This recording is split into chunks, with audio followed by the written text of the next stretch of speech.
네, 우이독경 시작하겠습니다.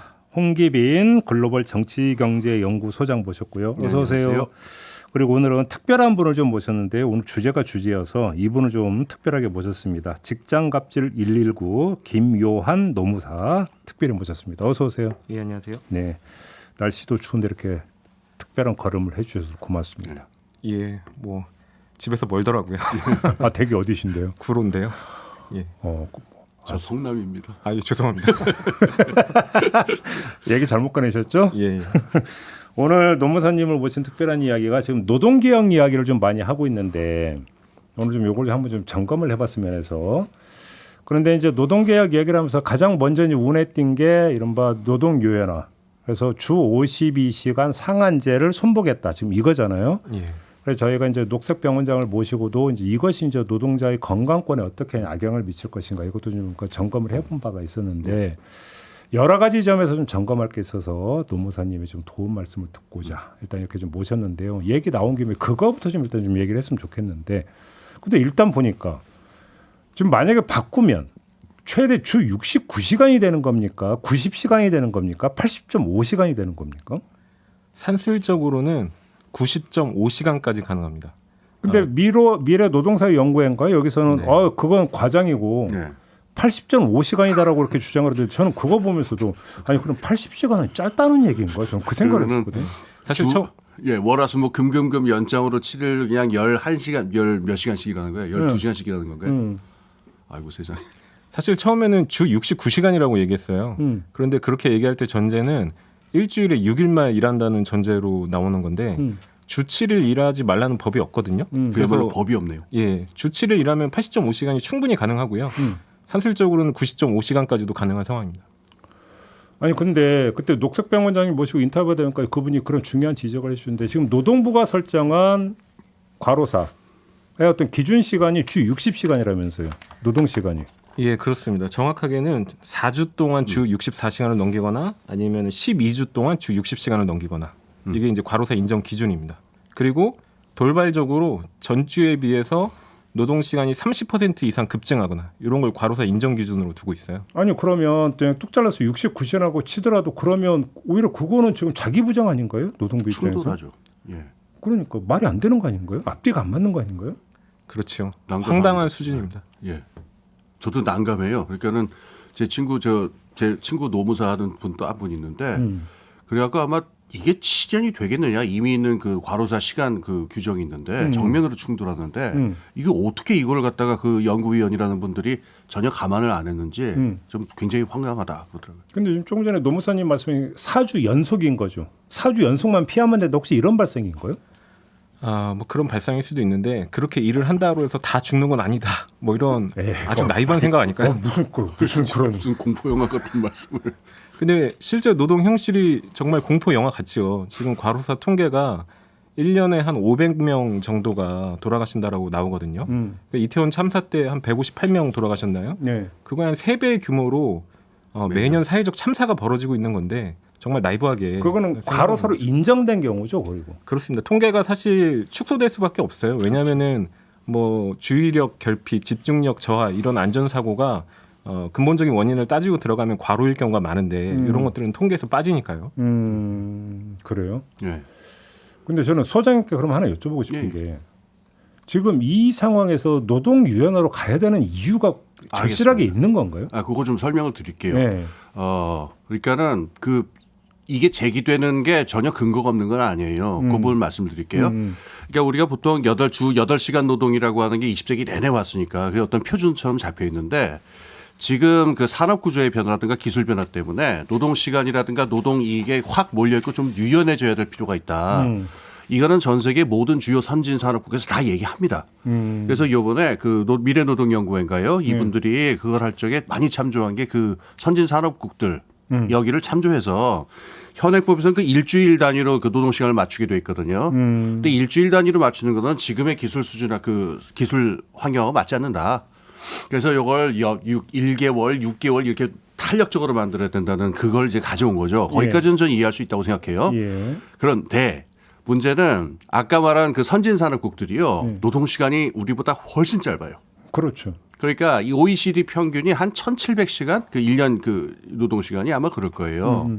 그러니까 주로 환산하려 보면 8시간이 안 되거든요. 하루 8시간이 안 되거든요. 5일 일한다고 그럴 때. 하루 8시간도 안 되나요? 8시간도 안 돼요. 거기 정해져 있는 거는. 네. 참고로 우리가 OECD에서 네 번째로 일을 많이 하는 나라예요. 그래서 지금 말한 그거를 갖다 일주 단위가 아니고 한 달 이렇게 유연하게 하자라고 하는 나라들은 OECD 평균보다 노동 시간이 안 되는 나라들이에요. 그러니까 몇 시간 되지도 않는 노동인데 이걸 또 일주일로 맞추다 보니까는 이 공장이나 저 작업장이 안 굴러간다. 그러니까 노동 시간이 짧으니까 이 짧은 노동 시간이라도 좀 탄력적으로 하자 이런 취지로 이루어지고 있는 건데 우리 같이 노동 시간이 굉장히 긴 나라가 이걸 1개월, 6개월 단위로 하겠다 그러면은 지금 말씀하신 것처럼 주 80시간 노동이라는 게 나오는 거거든요.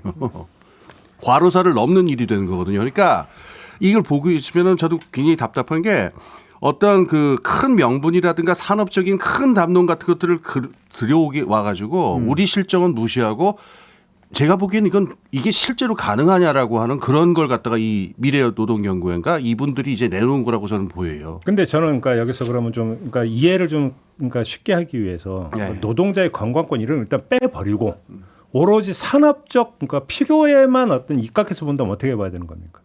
뭐 산업적 필요로만 보면은 노동자의 몸과 마음이 오징어처럼 되는 게 제일 좋죠.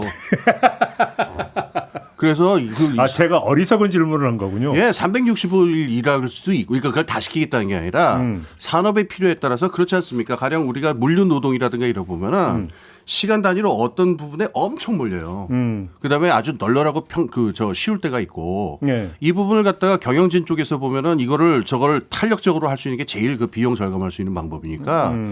뭐 이건 나쁜 뜻으로 한 말이 아니고 아주 탄력적이 되는 게 제일 좋죠. 산업의 필요로. 그래서 저는 좀 여기서 추가하고 싶은 말이 이게 현대 사회에 와서 특별해진 게 아니라는 것이죠. 바로 그러니까 제가 여쭤보는 게 네. 바로 그거거든요. 일이 몰릴 때 더 인력 충원을 하지 않고 있는 사람을 쥐어 짜내서 노동 시간을 유연하게 쓰려고 하는 것은 자본주의 역사 내내 기업주 자본의 아주 오래된 욕망입니다. 그렇죠. 예. 그래서 19세기 영국 공장법의 역사를 보면 공장법이 이제 확대 적용되는 과정에서 당시 19세기 영국 기업주 자본가들이 반대했던 핵심 논리가 뭐냐면은 우리는 산업 특성상 업무 특성상 노동 시간을 유연하게 써야 되고 노동 시간을 규칙적으로 지출할 수 없다. 그래서 공장법 같은 획일적인 규제를 하면 안 된다라는 게 반대 논리였어요.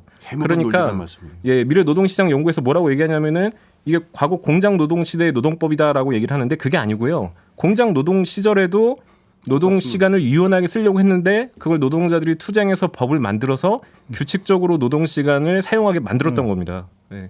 그러니까 아니 제가 여쭤볼 게 바로 그건데 자, 주 52시간제가 도입된 것도 얼마 안 됐잖아요. 그러니까 제가 여쭤봤던 것은 그 뒤에 갑자기 산업적으로 뭔가 대변화가 있어가지고 어떤 탄력 근로가 되는 뭐 이 필요가 더 커진 거냐라는 걸 질문을 드렸는데 그게 아니라면 주 52시간제 사회적 합의할 때고 달라진 게 없는 건데 왜 지금 뒤집으려고 하느냐는 얘기가 그러니까 그 다음에 따라 붙는 거잖아요. 그러면. 제가 한 말씀만 좀 드릴게요. 제가 여기 뭐 전문가분 계십니다만은 저는 그냥 정치 경제하는 입장에서 지금 그 부분에서 저도 지금 짚고 넘어야 되는데 사회적 합의의 절차성 문제예요. 절차적 합의 문제인데 노동개혁이라고 하는 거 필요합니다. 그리고 이게 해야 되는데 노동개혁이라고 하는 건 워낙 많은 사람들의 복지랑 관련이 있기 때문에 굉장히 탄탄한 사회적 합의를 거쳐야 돼요. 그래서 보통 근데 지금 이 현 정부가 이제 민주노총이나 한국노총을 갖다가 탐착치 안 하는 적이 있으니까 이른바 노사정 3자 협의라고 하는 걸 잘 안 거치는 면이 있잖아요. 그래서 요번에 이루어진 걸 보면은 이 12명의 연구자들 가지고 5개월 동안 회의를 시켜서 그냥 문서 하나 뽑아내가지고 그렇죠. 이걸 밀어붙이겠다라고 그러는 거란 말이에요. 그렇죠. 그럼 그 12분명이라는 분들이 그러면 국민적인 어떤 대표성을 갖고 있느냐? 전혀 아니고 제가 이리저리 물어본 바들은 학계의 대표성이냐? 그것도 아니에요. 그럼 뭘로 학계의 보편적인 견해는 아닙니다. 그럼 뭘로 구성한 거예요? 모르겠어요. 그러니까 자의적이라고밖에 말할 수가 없는데 본인들의 입장하고 맞는 12명의 연구자를 갖다가 자의적으로 골라서 그냥 저걸 준비를 시켜가지고 나온 거라고 말할 수가 없는데 이건 사회적 합의도 전혀 아니고 학계의 합의도 아니고 이걸 갖다가 밀어붙이게 되면은 도대체 노동개혁에 관한 절차적 합의성은 어디로 갔느냐라고 하는 문제가 나와요. 그러니까 당연히 반발이 있을 수밖에 없고 이런 식으로 하게 되면은 설령 추진하고자 하는 노동개혁이 정당성이 있다 하더라도 앞으로도 이렇게 잘 될 수는 없죠. 제가 한번 최대한 좋게 한번 풀이해서 한번 그럼 추가 질문을 드려볼게요. 그러니까 이 줄여서 민노연이라고 부르는데 민노연에서 잡은 방안을 밀어붙인다는 표현이 아니라 우리가 스터디를 하거나 때 보면 이제 발제를 한다라고 그러잖아요. 그러니까 토론을 위해서 먼저 축약해서 이제 화두를 던지는 그 차원으로 이해할 수는 없는 겁니까? 근데 발제문을 가지고 법을 만든다라고 하면 황당하지 않습니까? 바로 그거죠. 그럼 예. 그 다음에는 논의가 시작이 돼야 되는 거예요. 예. 사회적 논의가. 근데 사회적 논의의 기본 틀이 지금 경사노위잖아요. 예. 경사노위인데 지금 위원장을 누구로 앉혔는데요? 그러니까 그렇게 되면. 김문수 씨가 예, 아니었죠. 예. 예. 뭐 김문수 경사노위 위원장을 보더라도 노사정 합의를 거칠 의사가 없다는 게 뚜렷하게 드러나는데요. 실제로 이 공고안이 발표된 이후의 과정을 보면요. 정부의 의도가 너무 선명해요.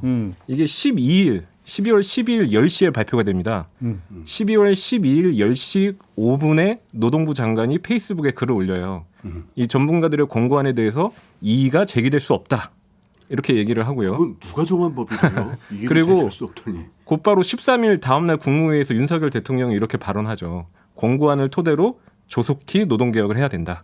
그래서 이미 답정 너입니다. 이게 사실은 일사천리네요. 그렇죠. 미래노동시장 연구에서 연구를 한다고 했을 때부터 노동계에서는 답정 너다. 이거 이미 윤석열 정부가 대선 공약으로 내세웠던 거 그리고 6월 달에 노동부가 노동시장 개혁안으로 발표했던 거 이걸 가지고 전문가들이 발표한다라는 형식만 빌리는 거다. 이렇게 예상을 했었고 그 예상이 지금 정확하게 맞아 떨어진 것이죠. 그러면 그 다음으로 지금 나오고 있는 이른바 노조 회계의 투명성 이야기는 어떻게 해석을 하세요? 저는 윤석열 대통령이 그렇게 노조 회계가 궁금하시면 노조에 가입하시면 된다라고 생각을 합니다. 왜냐하면 조합원에 대해서는 모든 회계를 투명하게 공개하도록 되어 있습니다. 현재 법이 그렇고요. 실제로 조합원들에게 총회나 대의원회를 통해서 노조의 재정을 모두 공개하고 있어요. 근데 그것을 조합원이 아닌 국가가 들여다본다는 것은 전혀 별개의 문제죠. 노동 3권, 노동조합을 할 권리라는 건 뭐냐면은 기본적으로 노동자들의 자주적인 결사체인 노동조합 활동에 대해서 국가가 부당하게 침해하거나 방해하면 안 된다라는 게 헌법상 기본권으로서의 노동 3권이거든요. 근데 지금 노조 재정 회계를 마치 기업 회계를 들여다보듯이 들여다보겠다. 그래서 뭔가 문제가 생기면은 노조에 대해서 지금 대중들이 노조 혐오 정서가 있으니까요. 그걸 10분 활용해서 노조를 공격하겠다. 이건 의도가 뻔하죠. 노동 개혁을 하는 데 있어서 가장 장애물이 되는 지장이 있는 노동조합을 공격하겠다. 이 의도죠. 쉽게 이제 힘 빼기. 그렇죠. 그러니까 노동개혁을 밀어붙이면 당연히 저항이 있을 테니까 그 저항을 사전에 좀 힘을 빼기 위해서 이른바 부패 프레임을 꺼내든가 이런 말씀이시네요.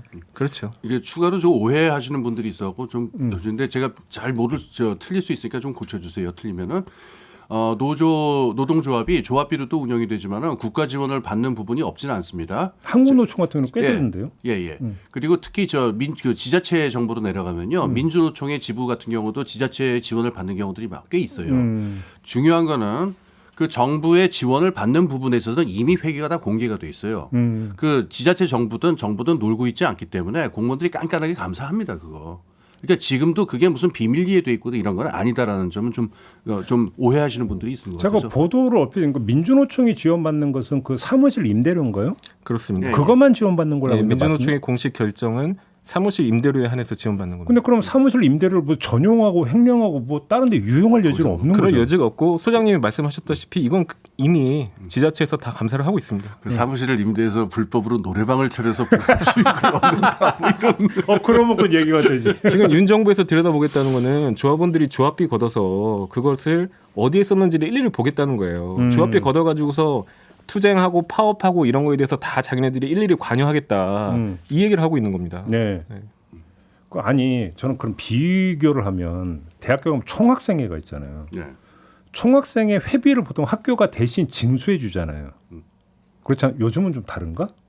아마 다를 걸. 뭐 가지가지 있을 걸요. 아니요. 저희 집 애들 보니까 그 등록금을 낼 때 요즘 바뀌어서 저 학교 때 무조건 의무였는데 그러니까 내고 싶은 사람은 내고 안 내고 싶은 사람은 안 낼 수는 있게 했는데 학교가 징수는 해줘요. 징수를 해줘서 하는데 학교에서도 총학생회비는 들여다보진 않잖아요. 그렇죠. 들여다보면 안 되겠죠. 그런데 근데 하물며 노조 조합비를 들여다본다라고 하는 이거는 어떻게 발생이 그렇게 나왔는지가 궁금해서요. 그러니까요. 저도 좀 듣도 보도 못한 일인 것 같아서요. 그러니까. 조합원들 스스로가 운영하는 건데. 아니 그렇게 하면 호남 향후에 해병대 전후에 다 들여다봐야죠. 그 윤석열 대통령 가계부도 들여다봐야죠. 네, 그 논리로 하자면요. 아, 그렇죠. 그 교회나 사찰 그 재정도 들여다봐야 된다. 뭐 이런 지적하시는 분도 있죠. 그렇게 얘기하면. 알겠습니다. 아무튼 그 윤석열 정부가 이제 그 내세운 노동 개혁이라고 하는 얘기에서 그럼 조금만 벗어나서 네. 노동 시장에 있어서 뭔가 좀 어떤 변화가 있어야 된다는 얘기는 사실은 많이 있었잖아요. 그렇죠. 그럼 그 차원에서 한번 그러니까 접근했으면 좋겠는데 포인트가 뭐라고 보세요? 홍기빈 소장님. 그러니까 이번에 나온 거에서 저는 좀 그 주목해서 그야말로 토론이 필요한 부분이 있어요. 뭐냐면 직무급제 문제거든요. 직무급제. 예, 그러니까 지금 우리나라의 그 어떤 그 큰 사업장이나 좀 안정된 사업장에서는 연봉 문제가 많은데 이 연봉제라고 하는 그게 지금의 산업 조건하고 맞는 거냐. 그러니까 이걸 갖다가 연봉제 말고는 또 그 정반대 극단의 이 성과급제라고 하는 게 있는데 이 두 가지 형태로만 있는 건 좀 애매하고 연봉제 같은 부분을 갖다가 직무급제로 이 전환시켜야 되는 부분이 있다라는 그게 있는데 저는 그 문제식은 굉장히 중요하다고 생각해요. 뭐 제가 개인적으로 보자면은 연봉제든 성과급제든 직무급제든 일률적으로 해서는 안 되고 그 사업장마다 다 특성이 있기 때문에 그러니까 그 부분에서 말하자면 노동조합하고 이야기를 해야 되고 경영자 쪽하고 얘기를 해서 사업장별로 산업별로 그런 어떤 합의를 만들어 나가는 게 중요한 부분이에요. 그래서 그거를 갖다가 제기한 부분, 직무급제 제기한 거는 굉장히 중요한 부분이라서 이제부터 진행돼야 되는 건 그러면은 거기에 대한 논의가 진행되도록 노사정이 함께 또 국민적으로 얘기되는 부분인데 이걸 그냥 건너뛰는 거는 이건 문제가 있죠. 그래서 이 직무급제 부분에 대한 문제제기는 저는 그 주목하고 토론할 필요가 있다고 생각이 돼요. 노 변호사님 어떻게 보세요? 저는 우선 있는 법부터 잘 지키게 해야 된다. 지금 법이 안 지켜지는데 법 제도 개선을 이야기하는 것이 무슨 의미가 있겠는가라는 생각이 들어요. 그러니까 현재도 직장갑질 119 같은데 상담 들어오는 걸 보면은 주 52시간제 자체가 안 지켜지고 있다. 이를테면은 지문 인식으로 퇴근 시켜놓고서 야근을 시킨다든지 기록 못하게 하고 야근을 한다든지 이런 일들이 비일비재하거든요. 그리고 그렇게 일을 시켰을 때 사용자들 전혀 처벌되지 않거든요. 있는 법부터 잘 지키게 하는 게 우선인데 그런 내용이 빠져 있고요. 그다음에 이제 한국에서는 어쨌든 장시간 노동을 줄여야 되는데 아까 우리가 이제 뭐 OECD에서 뭐 4위다 뭐 이런 얘기를 하니까 사람들이 감을 잘 못 잡으셔서 제가 좀 색다르게 데이터를 조사해봤습니다. 어떻게 조사해봤냐면은 2021년 기준으로 한국의 평균 노동 시간이 1,915시간인데 다른 나라에서는 이만큼 일했던 때가 언제냐. 각국에서 다 노동 시간이 줄어들고 있으니까요. 1915시간을 통과했던 때가 네덜란드는 1955년, 스웨덴 1957년, 영국 1968년, 미국 1969년, 캐나다 1970년, 독일 1972년, 프랑스 1971년, 이탈리아 1974년. 장시간 노동 국가로 아주 악명이 높았던 일본조차 1996년에 통과해요. 그러니까 지금 한국의 노동시간 단축 속도는 OECD 주요국에 비해서 평균적으로 한 50년 정도 뒤처져 있습니다. 그리고 저는 꼭 하나 추가해서 말하고 싶은 게 저출생 문제거든요. 네. 그렇죠. 저출생 문제를 해결하려면 답은 나와 있어요. 노동시간이 규칙적이어야 되고요.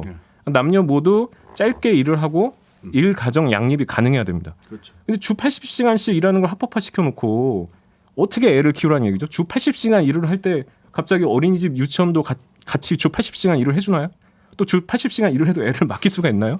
이거는 지금 출산율이 0.79명까지 떨어졌는데 더 떨어져야 된다고 생각하시는 것 같아요. 근데 저는 제일 이상하면서도 웃기다고 우프다고 봤던 게 뭐냐면 그 주 52시간제가 갖고 있는 문제점을 이런 식으로 묘사하는 언론이 많이 있잖아요. 이것 때문에 예를 들어서 잔업을 하고 수당을 더 챙겨서 월급을 받아가는 것들이 줄어들어서 생활고에 빠져 있다. 이게 말이 되는 얘기입니까? 그 얘기도 좀 해야 되겠는데 그거를 갖다가 그런 언론이 있는 게 문제가 아니라 그 추경호 경제부 총리. 총리께서 그분도 똑같은 얘기를 하시더라고요. 저도 그때 그 눈이 좀 이렇게 믿어지지가 않았었는데 그러면 그분 얘기들 하게 되면 주 52시간이라고 세보죠. 그러면은 일주일에 다 5일을 갖다가 10시간 넘게 일하는데도 생계가 안 된다는 얘기잖아요. 그럼 우리나라 임금이 턱없이 낮다는 얘기죠. 예, 임금 체계 전체가 완전히 잘못됐다는 걸 뜻하거든요. 하루에 10시간씩을 일하는데 생계가 안 된다. 근데 여기에 대해서 그럼 임금 체계나 이걸 고칠 생각을 하고 이런 노동 개혁을 할 생각을 안 하고 그러니까 장시간 노동을 할 수 있도록 열어줘야 된다는 얘기를 하면은 이건 노동 개혁이 아니라 그냥 19세기로 되돌아가자는 얘기밖에 안 되거든요. 그러니까요. 저는 그러니까는 뭐 그 경영 측의 입장을 대변하는 경제지에서 이런 말이 나올 수 뭐 그런 분들은 뭐 그런 얘기 하시는 분들이니까 근데 경제부 총리가 그런 얘기 하시는 건 좀 믿어지지가 않았어요. 그렇습니다.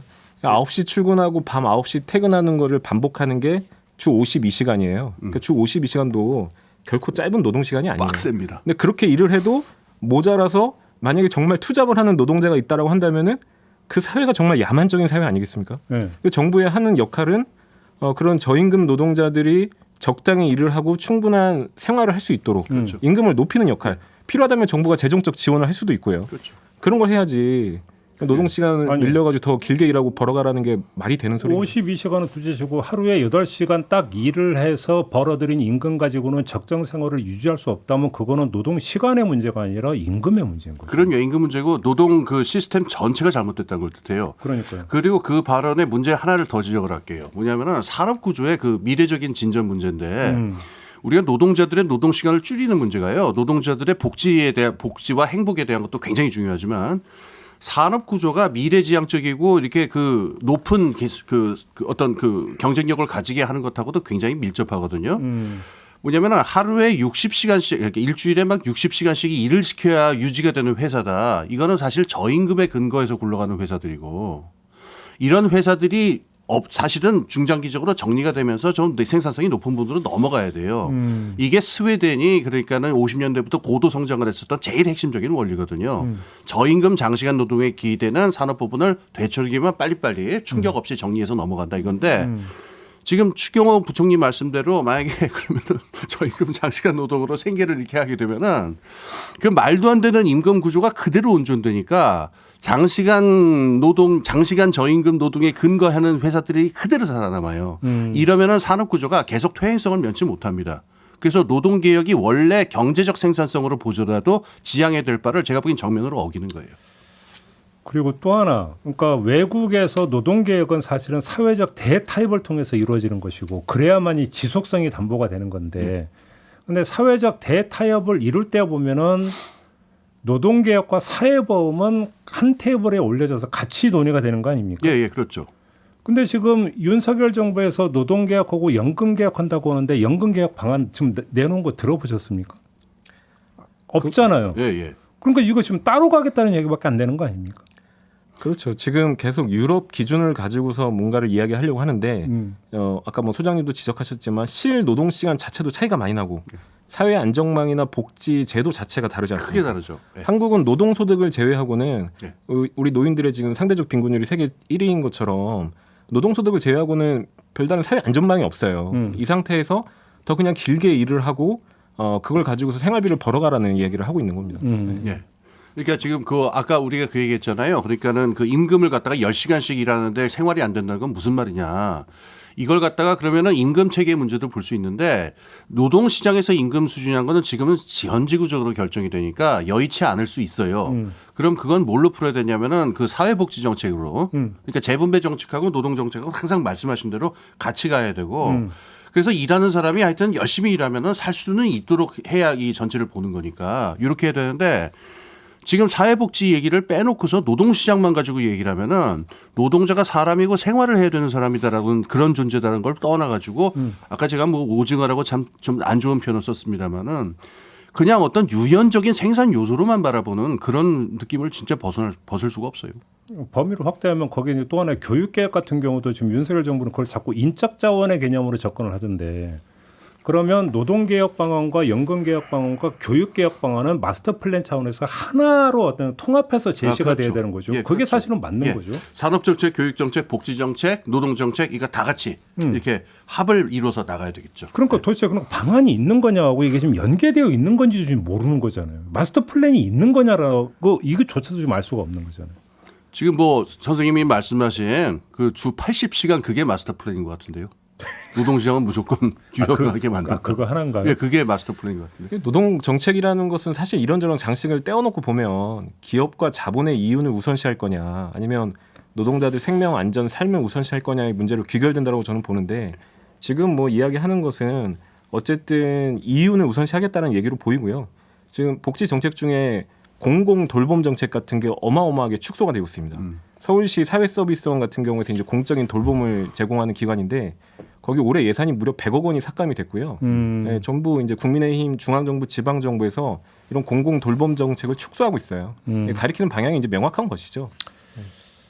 근데 저 여쭤보고 싶은 게 하나 있었는데 네. 이게 현장에 계시니까 아까 우리 지적을 했는데 지금 과로사 그 규정이 60시간 그게 있잖아요. 네네. 근데 지금 이거대로 하면은 그 규정하고 충돌한다 우리 그런 얘기했잖아요. 예. 요 실제 법제화되는 게 가능할 것 같습니까? 어떻게 전망하세요? 저는 이번 정부는 사실 상상 이상이다.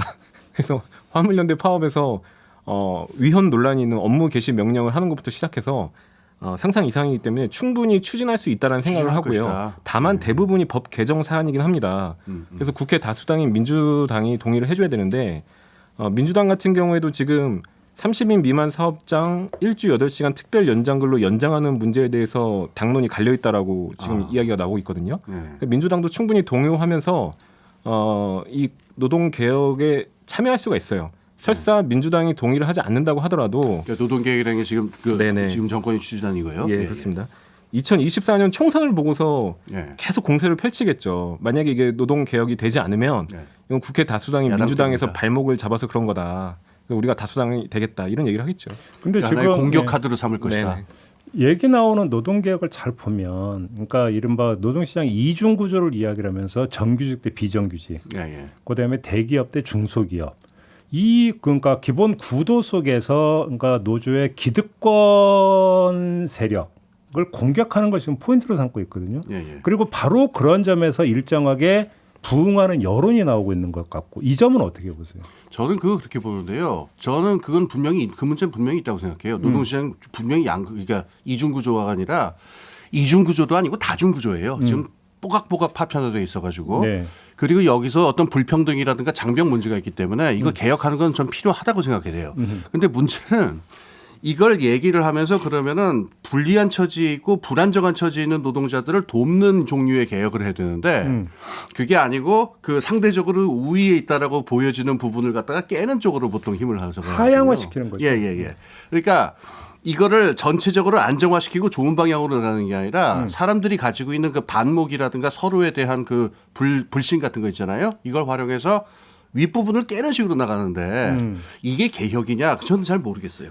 윗부분을 깰 뿐만 아니라요. 지금 열악한 처지에 있는 노동자들의 노동 조건을 더 악화시키려고 합니다. 지금 30인 미만 사업장은 올해 12월 31일까지 8시간 특별 연장 근로가 가능해서 여기는 주 52시간이 아니라 주 60시간 일을 하고 있어요. 예, 예. 그게 원래는 12월 31일에 끝났어야 되는데 지금 국민의힘에서 법을 고쳐서 하려고 하는 게 30인 미만 사업장에서는 계속 8시간 특별 연장 근로를 하게 해주겠다. 주 60시간을 하게 해주겠다.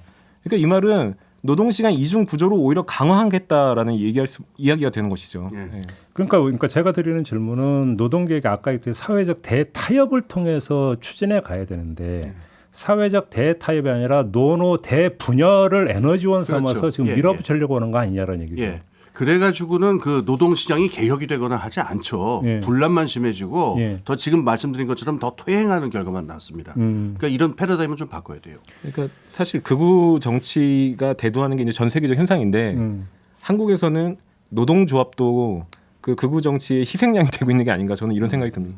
지금 나타나는 양상이 이제 노동조합이 이제 대기업 노조가 이제 지금까 그 대상이 지금 되고 있는 거잖아요. 그럼 부패 집단, 그다음에 기득권 집단이 되어버리고, 예. 그다음에 이들이 결국은 경제 발전도 발목을 잡고 있는. 예. 지금 이렇게 이제 그러면서 이제 화물연대를 본보기로 삼았던 거 아닙니까? 그 부분에서.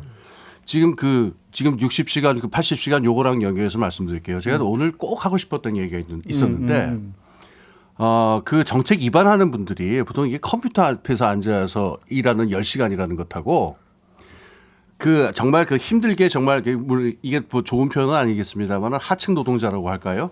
그러니까 감시와 감독 속에서 10시간을 아주 빡빡하게 일해야 되는 사람의 노동은 굉장히 달라요. 천양지차입니다. 컴퓨터 앞에 앉아 있으면 보다가 뭐 도박 사이트도 좀 봤다가 주식도 좀 봤다가 뭐 콧구멍도 좀 후볐다가 뭐 이럴 수가 있는데 실제로 빡세게 일하는 10시간이라고 하는 건 조금만 딴청을 비우면 뒤에서 막 욕이 날아오기도 하고 계속 이래요. 그러니까 긴장을 풀 수 없는 10시간인데 이분들이 그래서 10시간, 12시간 노동한다는 걸 갖다가 이게 무슨 뜻인지를 잘 모르는 것 같아요. 그래서 지금 이 시간을 길게 만들면 말입니다. 제가 그냥 직설적으로 얘기해 가지고 대기업 정규직 노조가 거기서 일하는 분들이 받는 타격보다 정말 힘들게 어렵게 일하는 분들 그야말로 이 노동시장의 아랫부분 있잖아요. 이분들의 삶이 훨씬 힘들어져요. 그러면은 이게 무슨 귀족 노조를 때린다 이런 얘기를 하는 것 같으면서 실제 이 결과는 이 힘든 분들이 더 힘들어지는 결과를 나니까 이게 앞뒤가 맞냐는 거예요. 근데 문제는 묘사는 노동약자를 위한 것처럼 묘사가 되고 있으니까 이게 뭔가 뒤집어져 있는 거죠. 그러니까 이게. 그러니까 아까 말한 대로 돈을 더 벌 수 있게 해주겠다 아마 이명훈 분인 것 같은데 예. 그 얘기는 아까 했으니까 더 하지 않겠습니다. 알겠습니다. 한마디로 정리하면 이런 거죠. 그러니까 노동 개혁이 아니라 결국은 개악이고 개악이라고 이야기하는 것 자체가 어찌 본다면 노동 부문에 있어서 후진 부문을 어떻게 이제 선진화시킬 것인가, 더 끌어올릴 것인가가 결국은 개혁이 돼야 되는데 그나마 이뤘던 성과를 지금 되돌리려고 하는 것이기 때문에 이건 퇴행적이다. 예. 정리하면 이런 이야기가 되는 거 저는 아니겠습니까? 그러니까는 여기서 한마디 하고 한마디 좀 여쭤보고 싶은 게 있는데 한마디 하고 싶은 얘기는 아까 한 겁니다. 그러니까는 지금 정부가 그런 안을 내놓을 수 있어요. 그런데 지금부터 토론을 해야지. 그렇죠. 이 사회적 합의 없이 이걸 바로 법제화하겠다라는 얘기는 저는 굉장히 좀 깜놀할 만한 이야기라는 생각이 들어요. 그래서 이제부터라도 좀 대화를 했으면 좋겠다는 생각이 들고요. 제가 아까 그 중요한 말씀하시는 그 포인트 하나 좀 더 말씀을 듣고 싶은 건데 지금 법이 뭐 52시간이다 60시간이다 이걸 떠나가지고 현장에서 이걸 어길 경우에 감독이 잘 안 되죠. 그러니까 이 문제를 어떻게 개선해야 될지 하고 싶으신 말씀이 굉장히 많을 것 같아요. 예, 뭐 단적으로요. 최저임금을 위반하면은 형사처벌하게 돼 있잖아요. 국정감사 자리에서 나왔던 얘기인데 최근 5년간 최저임금 위반에 대한 사법처리 비율이 0.7%입니다. 윤석열 대통령이 맨날 법과 원칙을 얘기하는데 실제로 사용자들이 노동법을 어겼을 때는 처벌하지를 않아요. 근데 이제 화물연대 파업을 했을 때는 법과 원칙을 들이대면서 뭐 처벌하겠다라는 얘기를 하고 있는 거거든요. 아까도 얘기했지만 사실 우리 노동 현실에서 제일 먼저 있어야 되는 것은 있는 법을 제대로 지키게 하는 것입니다. 그래서 근로 감독 행정이 내실화돼야 되고요. 그다음에 노동자들이 사업장에서 스스로 목소리를 낼 수 있게 노동조합을 할 수 있는 권리가 실질화돼야 됩니다. 지금은 노동조합 하기가 굉장히 어렵거든요. 노동조합 하면은 해고되고 쫓겨나고 이런 일들이 비일비재고 그렇게 되더라도 사용자들이 별다른 처벌을 받지 않고 있고요. 아이고. 알겠습니다. 결국은 이 문제도 좀 이제 국회로 넘어가지 않겠습니까? 예. 최종적으로 이제 국회로 넘어가게 될 텐데 국회에서 어떻게 할지가 지금 문제인데 문제는 오히려 거꾸로 얘기를 하면 지금 또 하나 개혁 차원에서 이야기되던 노란봉투법 같은 경우가 강력한 저지선에서 지금 막혀 있는 거 아니겠습니까? 우리 노무사님은 이 장면을 어떻게 지켜보고 계세요? 그러니까 지금 노동조합을 많이 공격을 하시는데요. 그럼 노동조합이 사회적 역할을 제대로 하게 만들어주면 되거든요. 그럼 어떻게 만들어주면 되냐면은 노동조합이 어떤 그 가장 열악한 처지의 노동자들을 대변해서 자기 목소리를 낼 수 있게 만들어주면 됩니다. 이를테면은 규정 노조가 근로기준법이 적용되지 않는 400만 명의 노동자들한테도 근로기준법을 적용하라라는 얘기를 내걸고 파업을 할 수 있게 만들어줘야 돼요. 근데 한국에서는 이게 불법입니다. 이게 국제 글로벌 스탠다드로 보면은 어이없는 얘기거든요. 이건 다른 데서는 다 노동조합의 정상적인 활동 범위예요. 근데 그런 걸 못하게 만들어놨고요. 그 다음에 영세 사업장 비정규직 노동자들이 노조를 제대로 못하는 이유가 실질적으로 자기 노동 조건을 결정하는 원청에 대해서는 단체 교섭을 요구할 권리가 없습니다. 예. 노동조합을 할 권리가 없어요. 네, 그러다 보니까 이제 노동조합을 못하는 거거든요. 예. 그래서 지금 노조법 2조 3조 개정하자라는 게 노동 조건을 실질적으로 결정하는 원청 사용자에 대해서 노조를 할 수 있게 만들어 주자. 그다음에 노조를 깨기 위해서 남발하는 손해배상을 못하게 막자 이 얘기입니다. 그래서 노조법 2, 3조 개정이 되면은 노동조합이 제대로 된 사회적 역할을 할 수 있는 것이고요. 그렇게 되면 진짜로 노동시장 이중 구조가 개선되면서 열악한 노동자들의 처우가 개선될 수 있는 그렇죠. 것이죠. 예. 그러니까 지금 김정일 선생님이 제기하신 그 취지가 이런 것 같아요. 저도 참 동감하는데 지금 이 연장 근로제나 이 탄력성 이 문제만이 아니고 그 2, 3조 문제라든가 노란봉투법 봐가지고 노동시장 개혁을 할 적에 한 가지 문제만 볼 게 아니라 전체적으로 봐서 어떤 식으로 가야 되는지 진짜 많은 토론을 좀 총체적으로 할 때가 아니냐 이런 취지인 것 같아요. 그렇죠. 예. 정부가 토론을 할 생각이 없는 것 같아요. 저는 그게 제일 문제라고 생각해요. 밀어붙이려고 하는 것 같습니다. 예, 예. 그러니까 뭐 정치권에서 이런 분석이 있죠. 그러니까 이게 과연 내년 한 해 2023년에 결론을 볼 사안이냐. 그게 아닐 것이다. 예, 예. 그러면 결국은 정쟁화한 다음에 그걸 총선 의제로 올릴 것이다. 총선 의제로 올리면서 여기서 결국 또다시 이제 어떤 그 이제 사회적 갈등을 정치적 갈라치기로. 그렇죠. 그리고 총선이라는 게임은 결국은 1%의 게임이잖아요. 예. 누가 1%를 더 얻느냐에 따라서 승패가 갈리는 것이기 때문에 네. 결국은 그의 어떤 소재로 삼고자 하는 거 아니냐. 지금 이런 분석이 많이 있거든요. 이번에 너무 좋은 경험을 했잖아요. 화물연대 파업을 깨면서 보수 지지층을 결집시키면서 정권 지지율이 올라가는 경험을 했기 때문에 이건 계속 사용할 가능성이 높은 거죠. 근데 이제 그런 점에서 저는 이제 윤석열 정부를 향해서 마스터 플랜을 갖고 좀 접근하는 거냐라는 문제를 그러니까 던졌지만 그럼 거꾸로 민주당 같은 경우는 이거에 대해서 총체적으로 어떻게 대응할 것인가에 또한 어떤 대응 마스터 플랜을 갖고 있는 것이냐. 이것도 물어봐야 되는 거예요. 예, 어떻게 보세요? 저도 민주당 쪽이 무슨 플랜을 갖고 있는지 저도 잘 몰라가지고 혹시 아세요? 저도 민주당이랑 잘 안 친해서 모르겠습니다. 별로 그게 없는 것 같아요. 예, 한번 저 시선 집중해서 한번 민주당 쪽 분 한번 불러서 의견이 어떠신지 좀 물어보세요. 그러니까요. 예, 준비를 하셔야죠, 그분들도. 그러니까요. 국회로 넘어올 텐데 국회에서 별로 준비가 되어 있는 것 같지가 않아서 예. 그래서 한번 좀 얘기를 좀 꺼내봤던 거고요. 이 이야기는 앞으로도 많이 할 수밖에 없는 그런 이야기인 것 같습니다. 요즘만 확인하면서 오늘 이야기 마무리하겠습니다. 두 분 수고하셨고요. 예, 저도 물러가겠습니다. 고맙습니다. 예, 감사합니다. 고맙습니다.